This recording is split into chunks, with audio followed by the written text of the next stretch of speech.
So we know about social media platforms, right? How many social media platforms are there? Any idea? Anybody? Too many? 500? A lot. A lot? There's quite a few, right? And so you've got everything from Facebook, which is more common and popular, right? So we all know about Facebook, we know about Twitter. If you have children, you know about Snapchat. And even if you're adults, you know about Snapchat. We have Google Plus, which some say is waning or not waning. You've got LinkedIn. You've got Pinterest, which was originally designed for women, based off of the fact that women traditionally would pull out recipes or pictures and pin them. So this gave you a virtual pin board, right? So you've got your Pinterest. And you've got all sorts of platforms. So what I would like to let you gentlemen discuss, and I'll chime in until Vicky's able to get here, is how would you suggest people decide which platform is the best? And I put that in air quotes because best is such a subjective term. But how would you suggest that people identify the best platforms, and what are some of the best platforms for small business? So just in the room, we got small business owners, right? Okay. And so for small business owners who are looking to use social media to promote their business, and we'll talk about some of the other ways social media can be used. But Steve. Okay, I'll kick it off.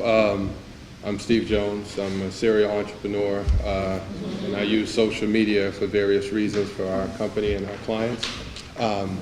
So when I sit down and I speak to a client, it's really about what do you want to get out of using social media, right? We're all entrepreneurs, so we have a limited amount of time in the day. We're worried about payroll, we're worried about keeping clients happy, and we're worried about producing a product and keeping it out on the market. Last thing we need in terms of our adding to our day is a hectic social media content schedule. So I always want to ask my clients, what is it that you want to, in your entire marketing mix? You have print, you have digital, within digital you have social media, email, and other ways to connect and stay in touch with customers.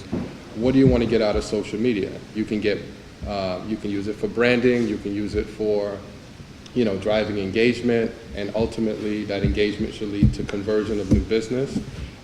You can use it for advertising, a number of reasons you can use social media for. What is it that you want to get out of social media? And from that, we can then say, who are you looking to connect to on social media? If you're a B2B company, obviously LinkedIn is going to be the platform that jumps out, and Julbert is like a LinkedIn expert, so he could speak to that a little bit more.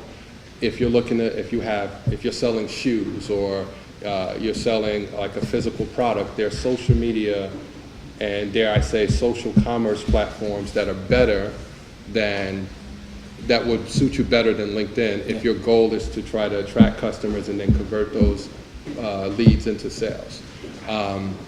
My favorite platform is Instagram, because Instagram, anyone,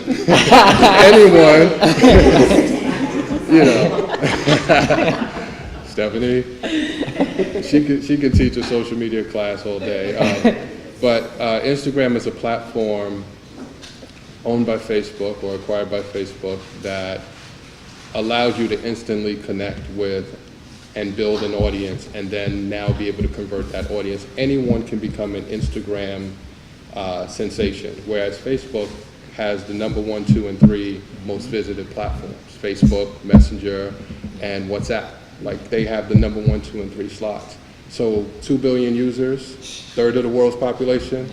How do you get seen and get heard in that great big mishmash? Like, you don't see too many people becoming Facebook stars and getting reality shows by becoming a Facebook star. So I would really start off with, what do you want to get out of it? Who do you want to connect with? And then we'll figure out which platform would work the best for the audience you're looking to touch. Lastly, I'll just say, for me, social media is about marketing and branding. It's not about sales.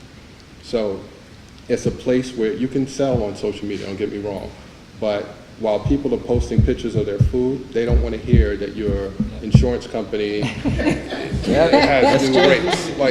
And we're going to talk about sales versus marketing for social media. So I'm sorry, I don't want to jump ahead, but I'm just saying where I would start the conversation if I was sitting down and talking to someone. I've built social media platforms from the ground up.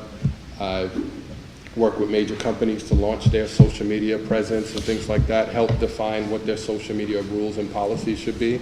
So sometimes I'm looking at this through that lens, and then I take that and help my small business clients be able to perform on that level in social media. So Joubert, how do you suggest that people, because one of the things that Steve said is you have to figure out what your objective is. Yeah. So how do we help people figure out what their objective is? So just to kind of add on to what Steve said, in addition to using social media for marketing and sales, there are companies using it as a customer service tool. So you're looking at, for example, JetBlue using Twitter as a customer service tool. Absolutely. So it goes beyond just, sales and marketing. And when I speak to a client, it's in addition to their goal is where is your customer normally hang out? Are they on Instagram? Are they on Pinterest? Are they on LinkedIn? Because there are executives that you'll never find them on Instagram or Facebook. Not that mean they're not there, they're just very private in their personal life, but you'll find them on LinkedIn. And now on LinkedIn, you can't just go in and try to sell them right away. It's kind of like trying to marry someone before you date them. And that's not going to work out. So a lot of people don't get success doing that. So you really got to think about, not only your goal, but who are your customer, where do they hang out, and how can you bring value to them? At the end of the day, that's really about, it's not about you, it's really about them. How can you really help that customer either educate them on what you do so that when they're ready to make a decision, they can reach out to you, or be able to have that conversation with them. Because not only if they're your customer, but after you become your customer, how do you stay in contact with them using social media as well? So, how do we find out where they are? Oh, that's the $50,000 Yeah. question, right? So if we all knew where they were, we'd all just show up. Do you ever ask? You gotta ask your customers. You gotta talk to them. They're paying you, so that means they trust you enough to give you money. So it's important to ask them. Welcome. Vicki, yes, come join us. Jump right on in here. So how do you suggest that we ask, right? Do you suggest that we're clearly not going to give them a quizzes, right? Where are you? What platform are you on? But how would you suggest that we find out where they are? Well, it depends. So when you start to dissect what the business is, what it does, if you're a coffee shop versus if you're a professional services company, you start to really understand who their target customer is. Are they looking to do business with other small businesses for like products in a certain price range, or are they looking for higher end sales? Like as a service organization, I'm signing contracts with clients. They don't find us and just buy products. We have to go through a long process before they become a client. And we do a lot of high-end things, so it's not like our sales cycle is 30 days. Our sales cycle is going to be 6 months in some cases, because at the end of that 6 months, it's going to be a certain contract size. So I have to find customers who are going to be of that caliber and level, and none of us have time to filter through 1,000 leads to find that 2 or 3 that we can do business with. So you want to be able to target where those clients are going to be. So if you look at, for instance, if you're someone selling, pots and pans, you start to think about who's likely to buy those pots and pans, and you start to think, okay, if you look at, and no disrespect to any woman, but you look at Pinterest, it's going to be a large woman population on Pinterest, and it's a visual product, so I would start to say add that to your, not assuming that men don't cook. That was my statement. That's what I'm saying. Real men cook. Real men cook, Yes. Absolutely. I know I do. My wife makes sure I cook. So, but I would say that that's a different story. But then you start to say who are most likely to be the buyer of this product, and where do they, and like Julia said, where are those customers? So you go to,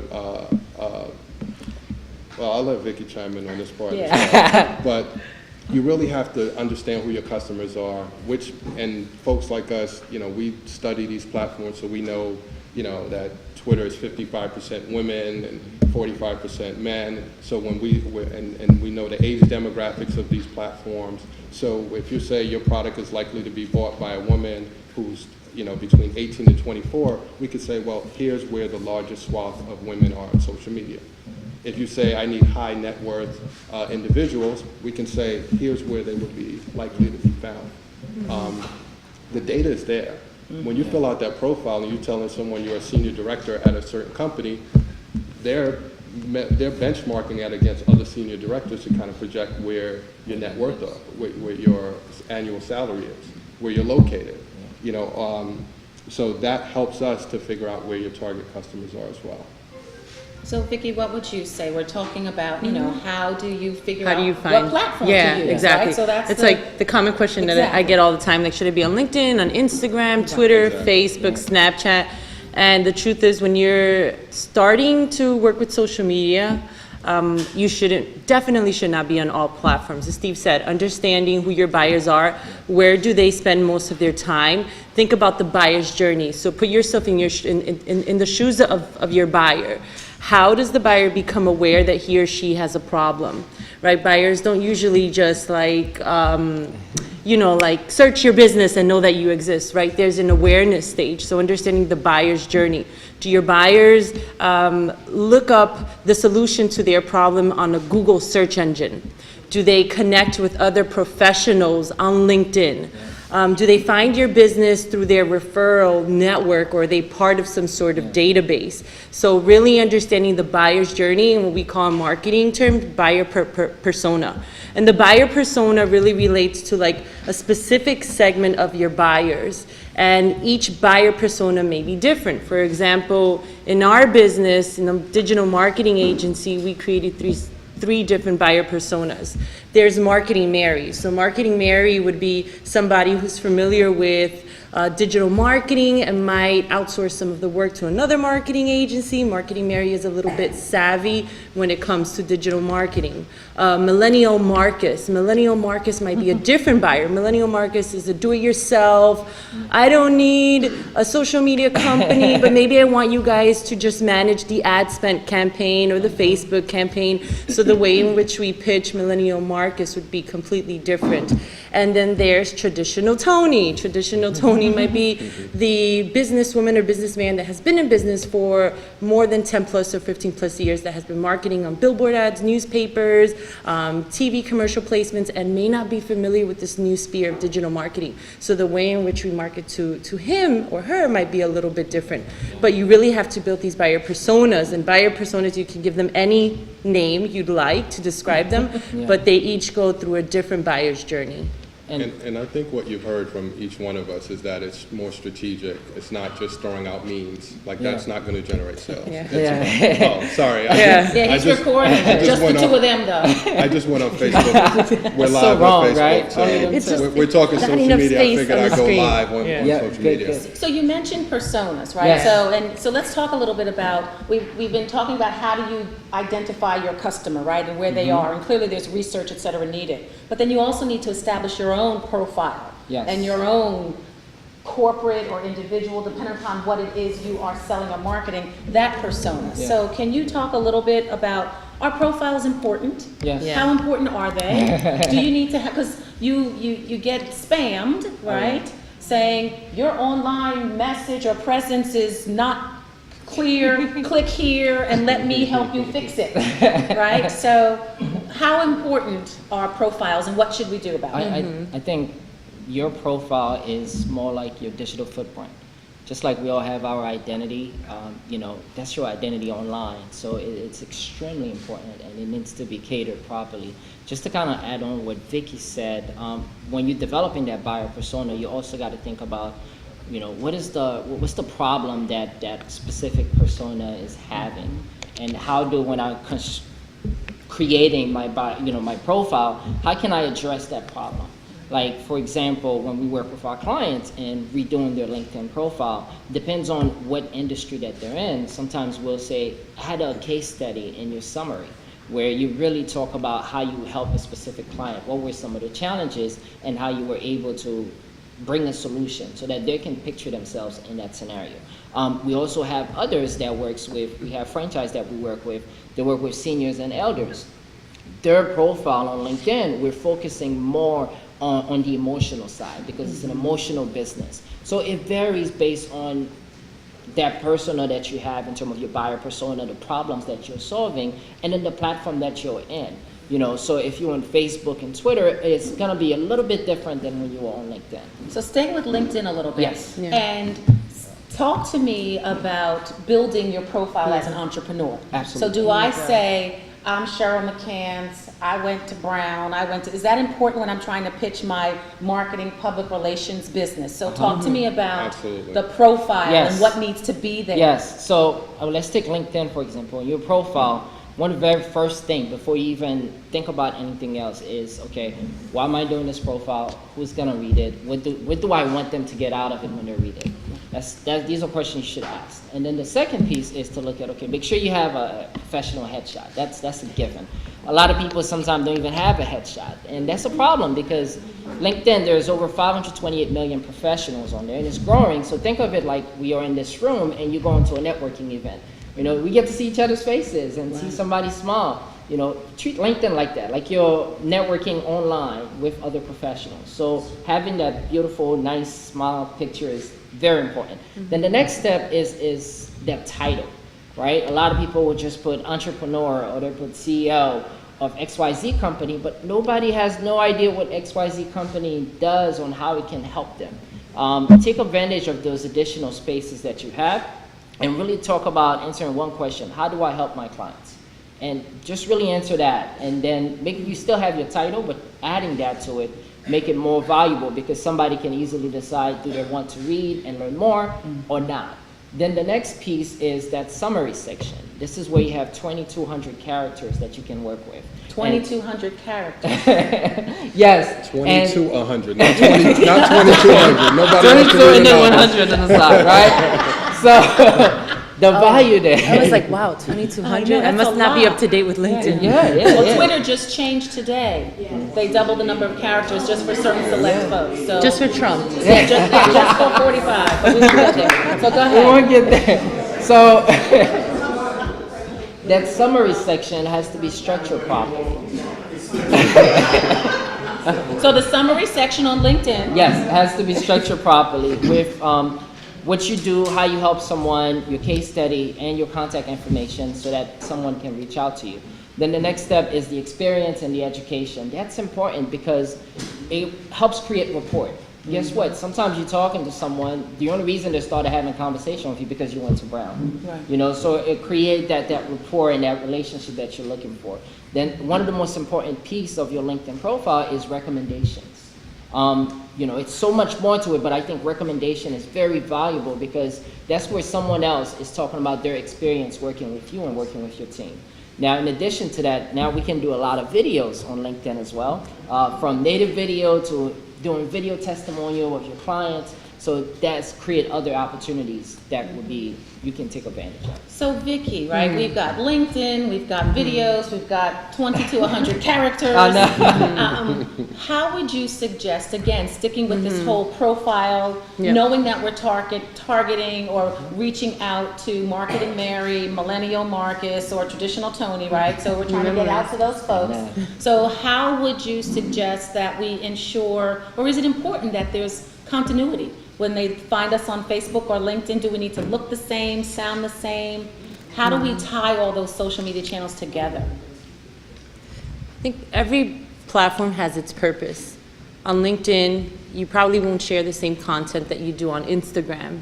And Instagram will probably, your picture might not be the same pictures that you share on Facebook. So understanding the platform is very important.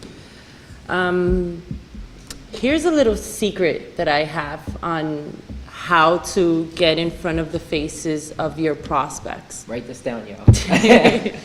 I use a system called Nimble. So every time I attend a networking event, social media workshop, or just a business event in general, all of those contacts for that night go into my CRM system, Nimble. And then I start to, and again, it seems very overwhelming because it is a lot of hard work. I used to do it all on my own. Now I have an assistant help me with this. But each content is then tagged from importance or from relevance, from industry, whatever. It's a CRM. You can use any CRM system. You routinely, every week, you know, I do it or my assistant does it. We go through our CRM and we're constantly engaging with our prospects, our most important prospects.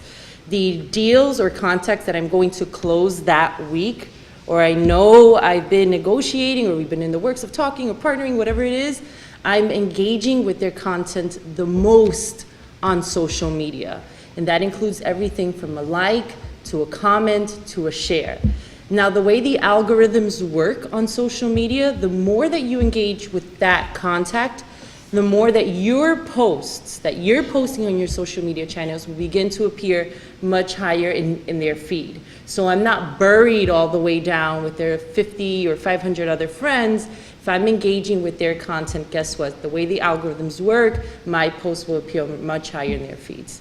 And that's the best piece of advice that I can give any small business, or if you're trying to do social media on your own, is get into the rhythm of doing it, because I guarantee you I made all the mistakes that any small business entrepreneur, social media person can do at the beginning, with like little engagement, 0 likes, no comments, no shares. I was like, but I thought my blog was good. I'm like, no one's like commenting on it. No one's like, and trust me when I tell you, you can write all the blogs you want, take all the pictures that you want, like do all these great things with these other organizations, and the fact that you're posting it does zero, does nothing if you don't begin to engage with other people's contents. The way the algorithm works, that's the way it works. It's just the way it works. Understanding the way it works is the more that you engage with your prospects, the more that your posts will begin to appear much higher in their feeds. And there's so many other tricks, but that's one of them.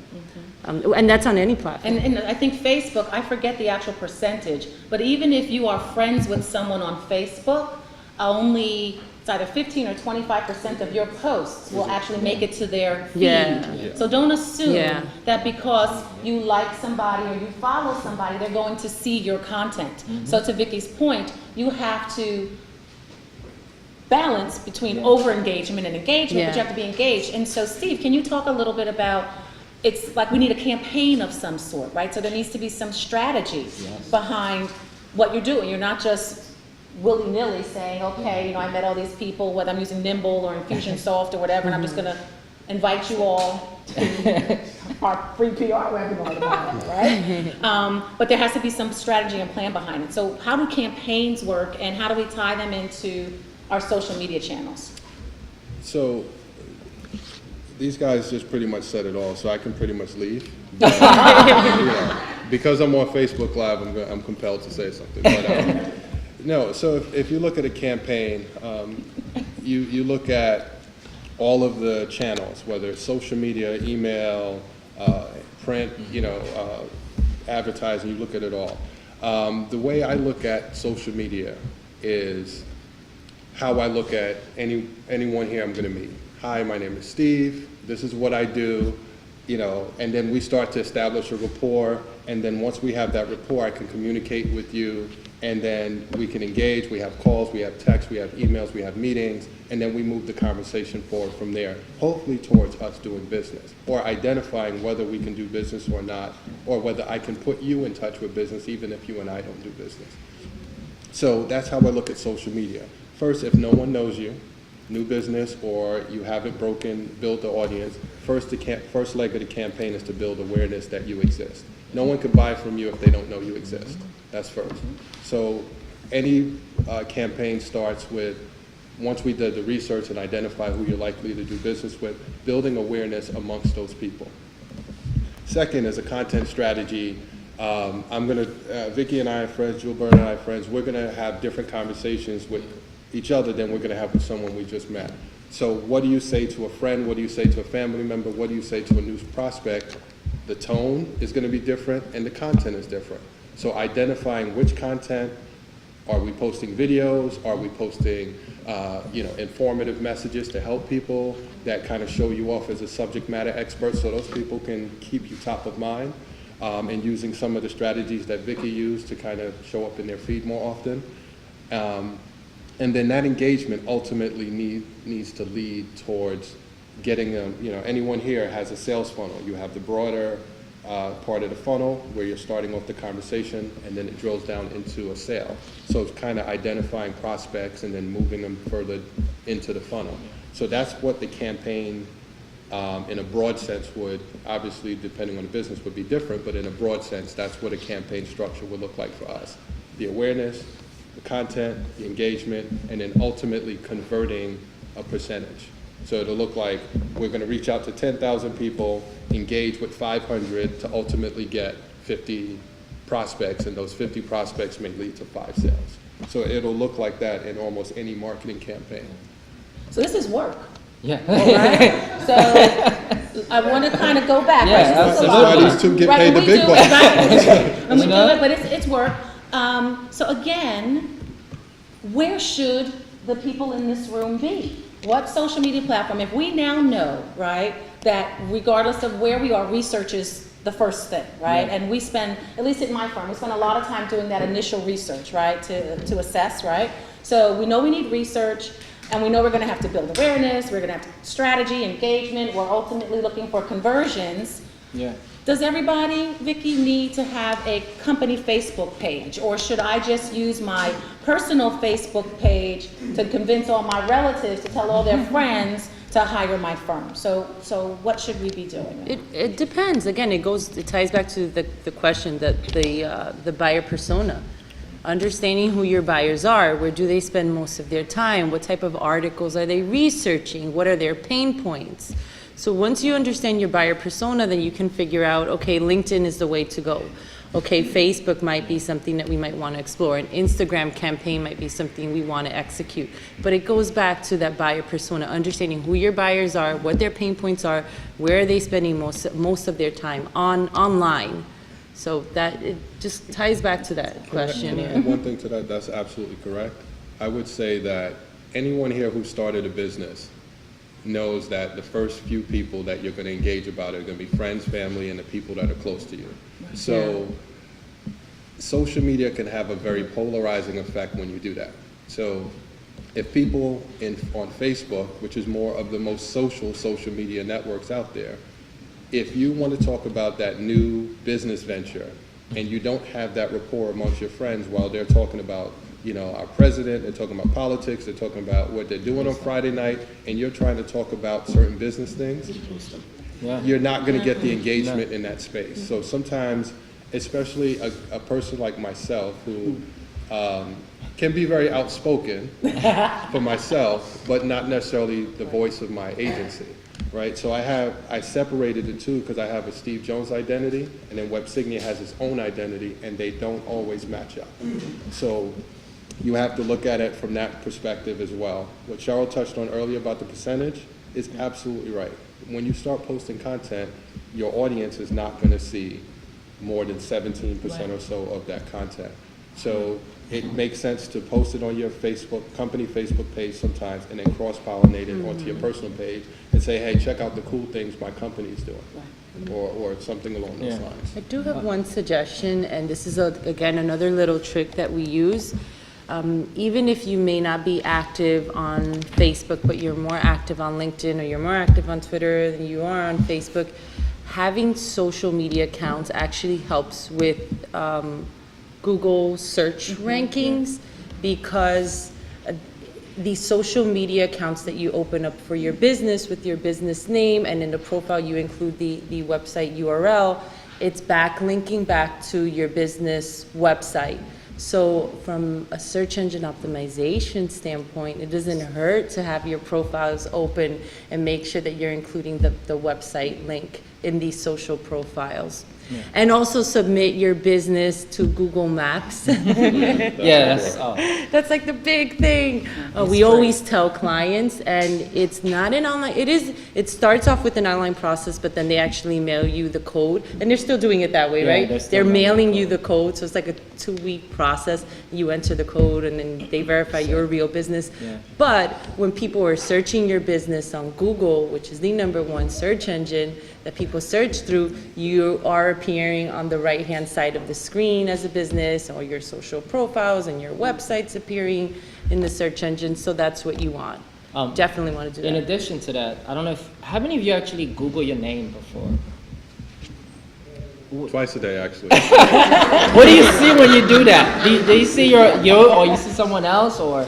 Yes. I see page after page, I can skip it. But you have to be careful, right? Yeah. Because I have to add an initial, because there's another Cheryl McCants. Yeah. And so she actually is my cousin, I think. Really? That's a... But you have to your point, Yeah. be cognizant. But can somebody talk about, you mentioned, Vicki, Yeah. to having multiple social media accounts. Can we talk about the challenges associated with having dead links? So if you have a Twitter account that you don't use to tweet from, well, how does that impact people's perception of you as an organization, if at all? Yeah. You don't exist. Yeah, you're just not active. Yeah, you're not active. Even though you may have, you're doing a lot of great work, but you have to keep these things updated. And what I do is every quarter, I go back and look at all my social footprint and identify things that I need to fix, things I need to not fix. You may not be able to do it every quarter, but maybe at least once a year. At the end of the year, look at everything that you have going on in terms of social activities and what can you update, what needs to be updated, so that everything is accurate, because that's your impression. That's what people see when they Google you or they do something else. And you can use tools to schedule posts and then have that same post go out to all social channels, which saves you time. There are tools like Hootsuite, Social Sprout, Buffer. There's so many social media posting platforms out there that allow you to automate the process. I see you. Okay, go ahead. I don't really like do a lot of social media. I use Facebook, not Facebook. Facebook? Oh, I'm like, That's a new platform. That's a new app. But I find in my business with my husband, we deal with a lot of clients that we have to sign disclosures because they're famous people, we can't do video chats. And our business is kind of business where people in our industry or people who need our services, know how to connect with an architect or a personal assistant, and we get work that way. We're not trying to get fly-by-night work, Social media is not for everybody. Yeah. So, but it is for a lot of people. Yeah. I'm not sure what kind, and I suggested to my husband, you're really good at teaching and you're really good at explaining stuff, why don't you do YouTube videos? Is that maybe something that you can link? There's ways to do things, but he's so against putting everything out there, and me too, and people we deal with don't want us to talk a lot about it, they just want us to do the job. But that's where I think, and Steve, you can talk a little bit about this because you mentioned it earlier, you have to establish yourself as the expert. Right. Yeah. And there are ways to do that. There are absolutely ways to do that, and I'm in your boat. So I believe that no one can be everything to everyone. You can't be everywhere at one time, and you can't do business with every single person you meet, right? So your client base is probably a little bit more pared down than ours. But to have a social media presence so that you can find that next client is important. So it's all in the content. So there's certain content you can't put out because of non-disclosure. There's certain content we can't put out because of non-disclosure. And I would love to be able to put out there publicly all the stuff we're doing. Some of it we just can't. But there are ways for us to showcase our expertise, and you can showcase your expertise, like you said, through YouTube and then share that across the other channels. You can post a YouTube video, share it on LinkedIn, share it on Facebook, tweet to that video. I believe you should have at least 2 to 3 social media platforms. Anything more than that, then you're making a living off of social media. Like that is your bread and butter. Like you are a social media maven and beyond that. But who has time? So you have to find the social media platform that's going to work best for you, and then you can have like the secondary platforms that you just kind of share out your content to. Do you have a blog on your site, a video? No? Blogging is not what it used to be. Like you don't have to write a book to blog. Like there's some people who are naturally writers. You can literally post a YouTube video, write a blurb, put that in a blog, and then share out that content so that people can find their way back to your site. Sharing content without a call to action is just sharing, right? You can't generate leads if people are not coming back to your contact page, your request to quote page, your other pages that will turn them into customers, right? So I always recommend, and a lot of our clients don't have the time to do it, but start with your blog, post that, and then share that out everywhere and drive people back to a page that says, for more information like this, or if you want this sort of service for your business, then click here to contact us. You had a question? Yeah, you touched pretty much on what I was about to ask. Is it ideal or a good idea to share from one page to the other one? Yeah. And on the term conflicts, or just focus specifically to a site?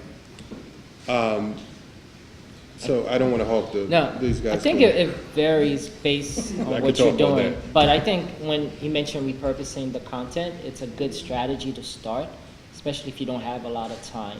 To add on to also what Vicky mentioned about the different tool you could help save you time. One that I normally recommend to my clients, you guys can write it down. It's called Grapevine 6. You know, Grapevine, like GRAPEVINE number 6. You could Google it, and it's free. And what it does, it helps you find third-party content as well. So articles from like Inc. magazine or Forbes magazine. You don't want to do a lot of those, but maybe a couple here and there. Depends on your industry, just so you could kind of put yourself out there. And find those articles based on keywords that's on your profile, and then it helps you identify the best time you could publish them or post them. And make sure you're just sharing them, right? Yeah, So we're not sharing trying them. to We're not take trying to sell. credit Right. Yeah, for the article that's absolutely been not. written in ink, right? So we're just going to Share reshare it. that. Just share it on your behalf, saying, "Hey, this is a great article that I read, and think that could benefit you." And they're conversation starters, which is ultimately what you want to do. Yeah. So, What about the hashtags as far as number size? Well, hashtags, let me just also say we came up with a hashtag for today. Yes, And we want it to be, what did I say? like a pro. Like a pro, hashtag like a pro.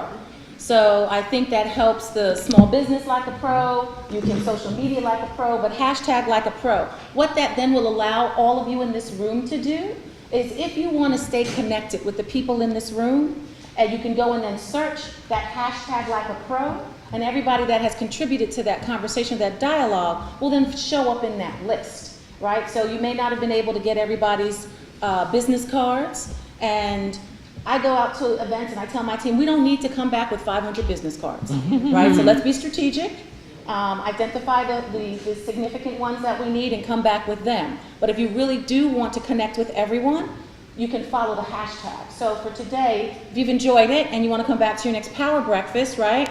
You know, hashtag like a pro. And I'll be sure to make sure that Andrew is sure to follow back up with y'all.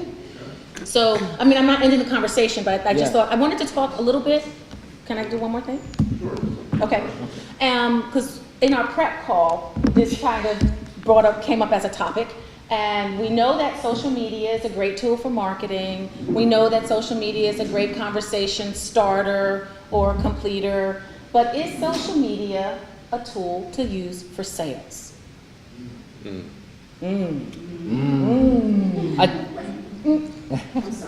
ahead. I have mixed Yes. feelings about that. So, Can we define sales? Yes. Right, so we know what we're talking about. Yeah. So who wants to take a stab? You want to start first, ladies first, and then. I'm the only lady. Yeah, that's right. Okay. So you asked, is social media tools for sales? Social Well, media tool to be used for sales. Well, this is the one thing I always make clear to anyone I speak with that assumes that either social media or lead generation campaign is automatically going to throw them all of these clients and wow, we're gonna reach 1.5 million by the end of next month, right? Sales or your sales team or you as the salesperson does not replace a marketing campaign. Marketing agency, a marketing person, a marketing campaign is a complement to your sales system or your sales process. The two complement each other. You can't assume because I hired a marketing agency, I'm gonna fire the sales team. Sales guy. No, it doesn't work that way. What social media really does is connect you to people and connect you, if you do it right, to a large amount of people. There's still that sales follow-up process, and it depends on the industry. You can close sales on social media, yes. You can generate revenue through social media, yes, but there are other industries that do require follow-up, face-to-face conversation, phone call, but social media becomes a lead generation form, but it's not sales, like it doesn't replace your sales process. I I agree. agree 100%. Right. So, no, she nailed it. And I have found clients on social media, right? I have found, I've done plenty of business on social media. I'm a 100% digital guy. I close deals on text message. So it's like thinking social media as a sales tool is like thinking everyone you have a nice conversation with today is going to be a customer. And that's not necessarily the case. So the funnel I talked about earlier, you start off with trying to reach X amount of people, engage, and drill them down to a sales is the approach I would take if you're trying to use social media for sales. Right? You have to reach 100,000 people in order to get X amount of leads, in order to get X amount of prospects, in order to get X amount of new customers. But certain platforms, it becomes annoying when you're trying to hard sell people your products while they're trying to have other conversations. Yeah. Now, the platforms are evolving. Facebook started in 2004. That was one of the questions I got right. So Oh, yeah, I didn't give the answer. So over the past, decade, they now evolved to recognize that people and brands want to sell their products to these 2 billion people. So now they have tools, like they have an online marketplace where you can actually physically load your products. So that's a direct competition to Amazon because they have a bigger base than Amazon, right? So they're trying to have a marketplace as robust as Amazon. So in that sense, you can go on and sell your physical products in that marketplace. But if you're selling a physical product, I would not recommend only being on social media. That's why I said earlier, social commerce becomes in play. You want to be on the Amazons, you want to have the other, online marketplaces, Yahoo, Shopify, Yahoo used to have a marketplace where your product is being sold, and then what you're sharing on social media is a link to your product in these stores. Check out my new book on Amazon. Check out my new, whatever product, Stephanie has 1 million books she's written. So that would be a good example. Put it on Amazon and sharing it out on social media, right? Oh my God. But it's Speaking still of that, relevant. right? It's still But relevant. speaking of repositioning content, right? Yep. So can we talk a little bit about how, if you are writing that blog, right? How many different ways can we use a blog across different social media channels? Like, I'll give you an example. We write a blog, we publish it on our website, we republish it on LinkedIn, and then we turn it into a video that we're gonna publish on YouTube, and then we're gonna share that video and upload it on Facebook, and then we have a post around the same blog that's gonna go to Instagram.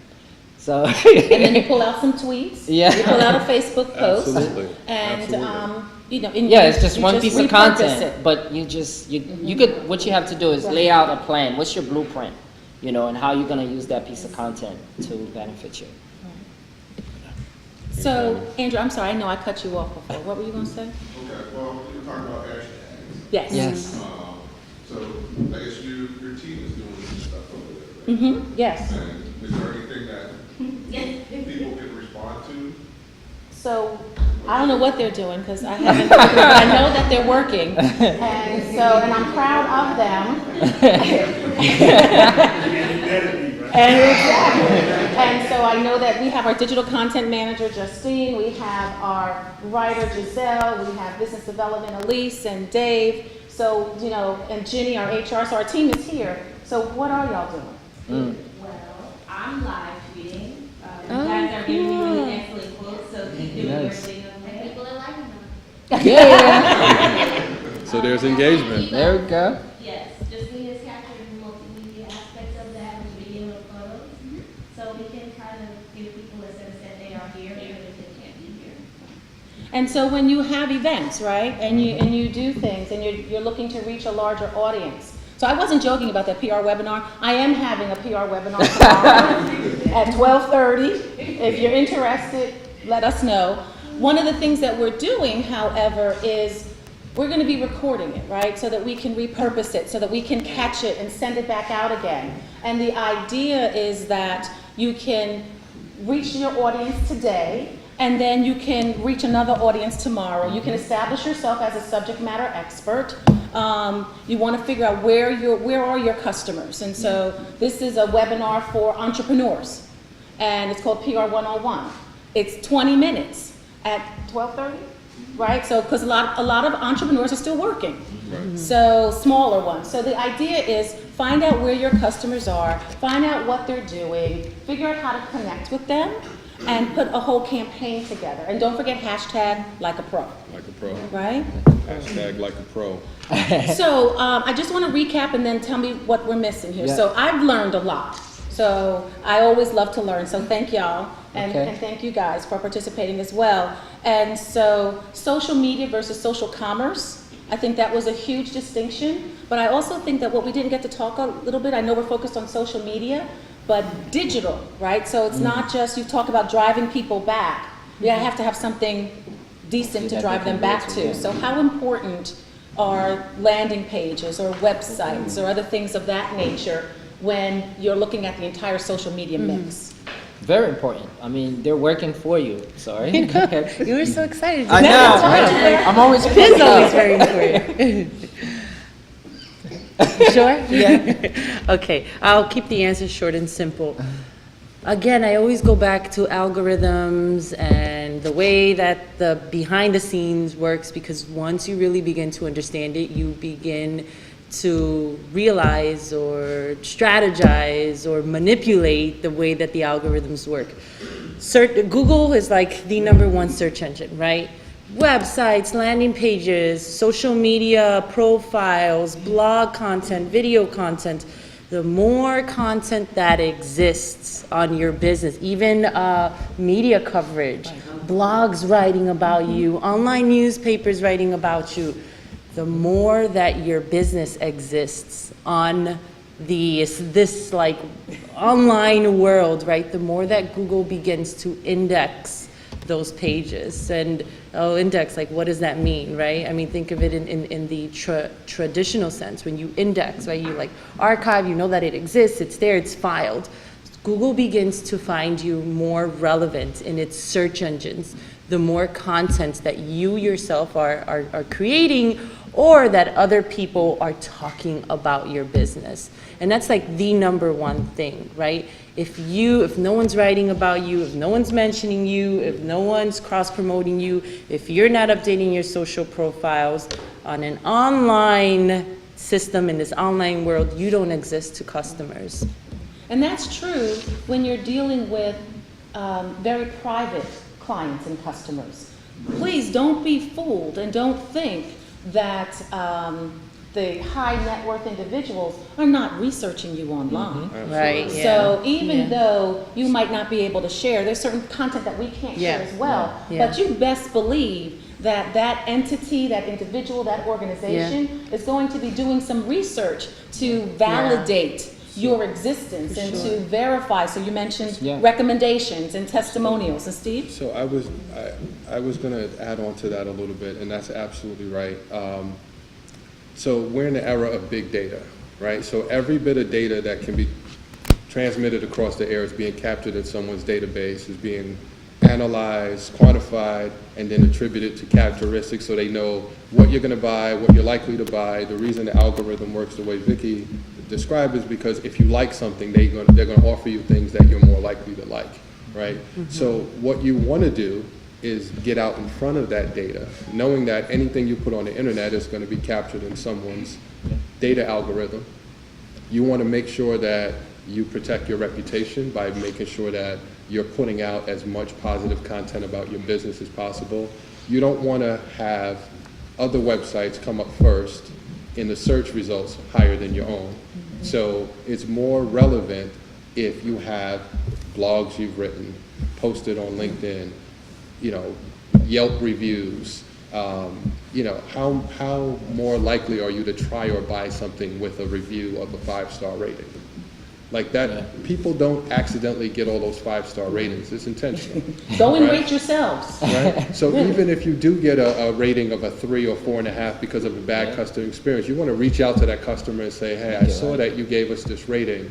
What can we do to get you from a 4 to a 5? How can we make that right? Make it right and then have them update the rating, right?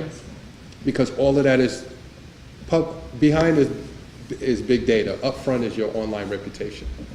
Right? So all of those things are what people and all these systems that you're passing through are starting to know you as.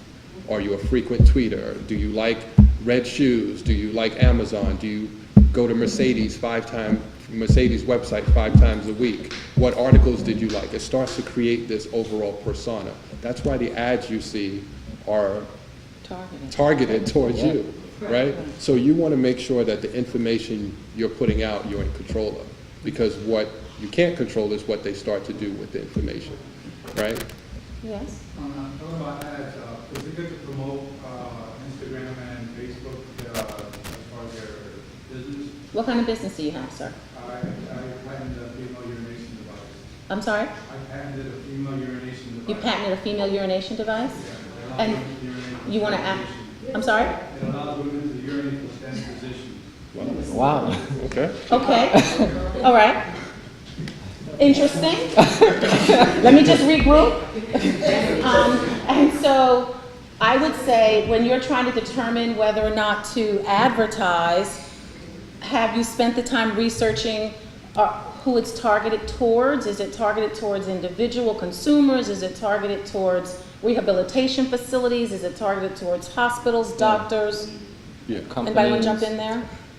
Then do you advertise it? So it's I don't think, I'm still trying to like picture it. That's what I haven't even thought about your question. I'm still on his podcast. so, but no.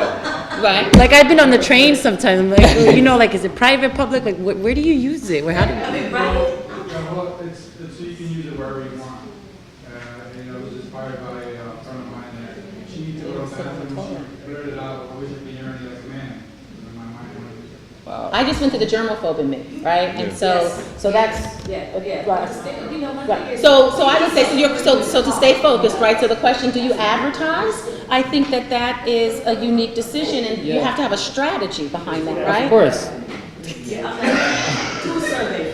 Right. So I think it's really comes down to, you know, you may have the women as a consumer, but also maybe if you partner with companies, Yeah, and that's a maybe it good might be a suggestion. specific women like germaphobe, or maybe Yeah. people that are they're recovering from therapy, and knees. they have knee injury.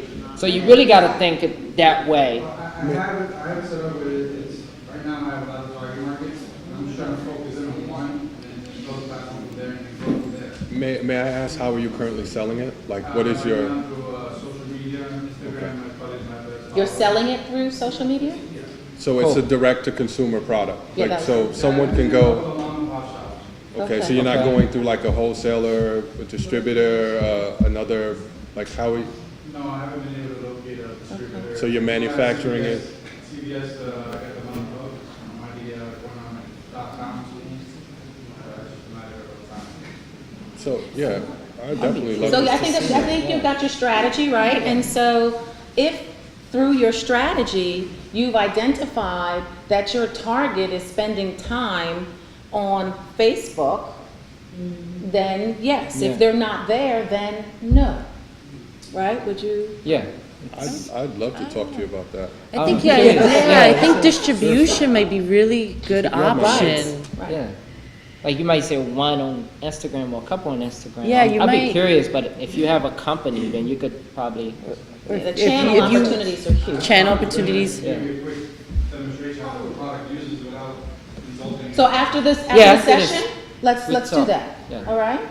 And I have somebody for you that you might have talked to. She And here's does the referral. pictures, and she actually takes the concept all the way to HSN, PBC, all that. There you go. Awesome. I was featured on a show called Michael Adventures on Facebook. Oh, cool. They're on radio and social platforms. That's awesome. And see, so this is an example, right, of how you can take social media channels and use it to promote. So he just said he was on some programs. There are digital online programs, and so that moves a little bit into PR, but it's Yeah. still social media public relations. And PR is not dead. And PR is alive and well. Thank you. Right? You gotta let them know. And Yeah. you need good public relations Yeah. because you have to tell your story. And without telling your story, nobody will know.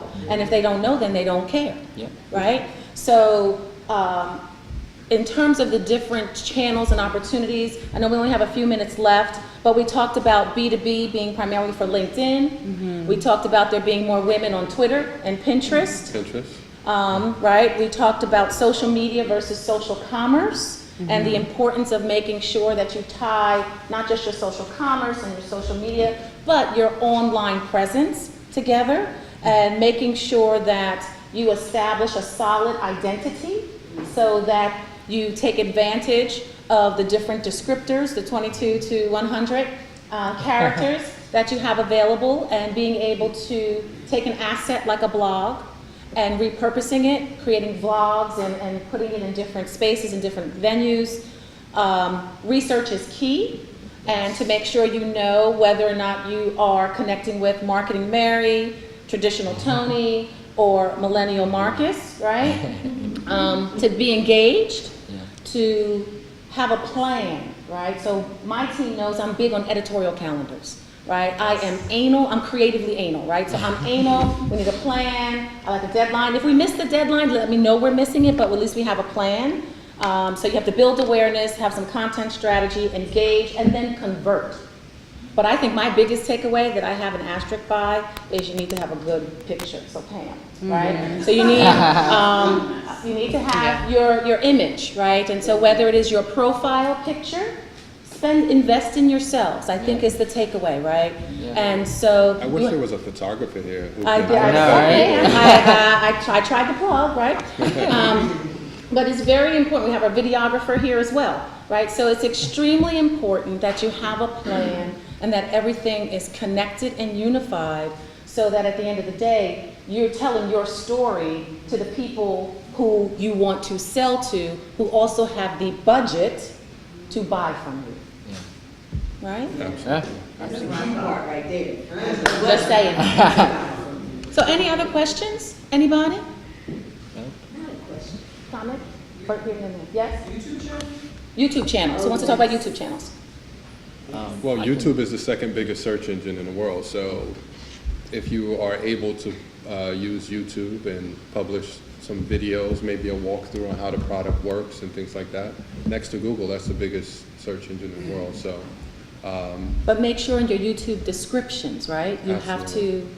Oh, yes. You have to use. People use mnemonic searches, so it's not so much of PR company, right? But it might be, what's a good PR company in East Orange, New Jersey? So you need to have that So like language and those descriptors, those mnemonic phrases built into your YouTube channels, into your playlists. and that tied into the hashtag game you were talking about. Exactly. And they also go back to buyer persona when she's talking about, because if you know your buyer persona, you kind of know what kind of question they would ask. Right. So then you can have your videos and content around those questions.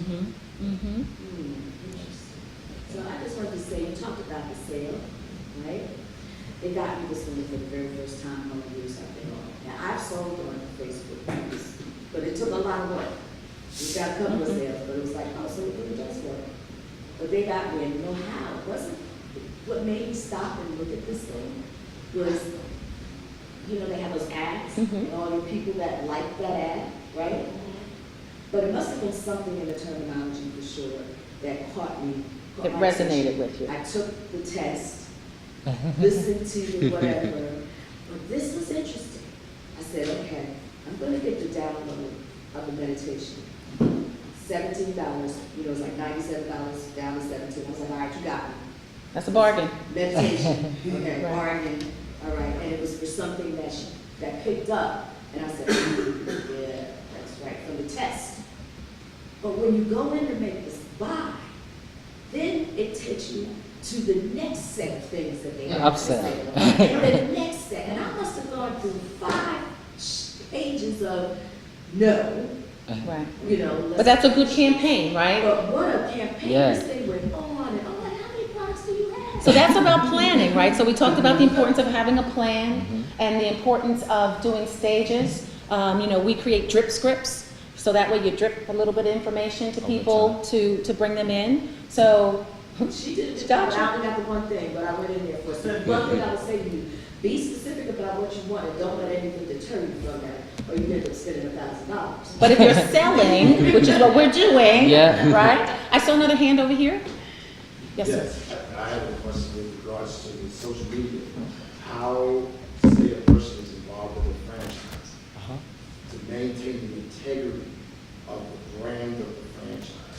How does that person create a substantive persona of themselves involved in that whole sea of that particular. Yeah, that's. That is a huge challenge. I have a friend of mine who has a State Farm agency, and State Farm is heavily regulated, as many of those industries are, so there's a lot of things that she can and can't say. So State Farm provides them with the guidelines, the scripts, the things like that. So she has an office right here in Newark, and some of the things that happen in Newark she can talk about, but it has to be very specific. I'd look at the ZD Glover agency to see what she's doing, because she's been able to be successful in social media while navigating the rigors of like State Farm's guidelines.